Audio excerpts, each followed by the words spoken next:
Um,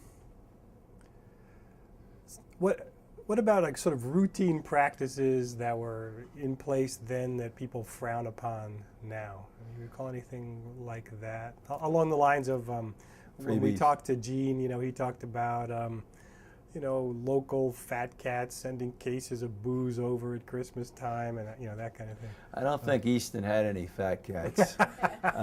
Philadelphia was a big city, and I think if you worked in major markets and Yeah. you're on the Although I business think staff, he was talking about Arkansas back. well, that would even earlier be on. that would even be a more tempting state, I would suspect. But no, I didn't really come across that. I don't even. There wasn't even a party given by people that you got invited to or things like that. There was I was not much of that when I was at the State House.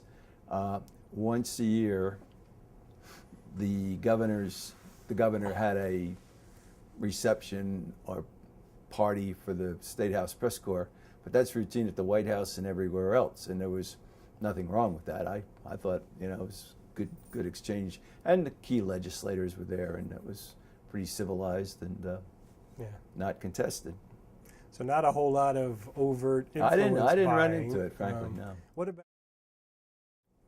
What else did I want to ask you about? I want to ask you about these days there's been a lot of discussion about over-reliance on anonymous sources, and that we really need to tighten up our policies, and that you should only grant anonymity, when it's a really important piece of information and there's no other way to get it from a named source. And so the implication is that people have been sort of lazy about it and over-relying. And so I just wonder, going back again to the 1960s and 70s, you remember how what the policies were, or was there a policy, or was there a problem, or when did it become? I don't think there was a problem, but again, this is a capital city problem or a major market problem.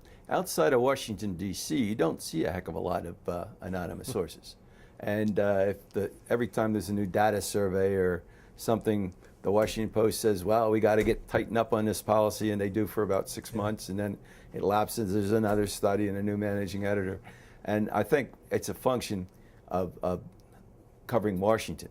I think at the state capitol, you could get some of that, although I don't ever recall using an anonymous source. And mainly because Jersey was probably so tight as a market that if you couldn't get something from one person, you could get it from somebody else. And sometimes they tell you stuff that don't say where you got it, but if you call so-and-so, that kind of thing.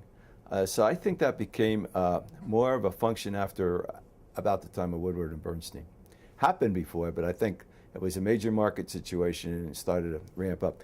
While the New York Times, is involved to a great extent too with some of that, I think they've tightened it up and it's probably held because they really, I think, checked down on that.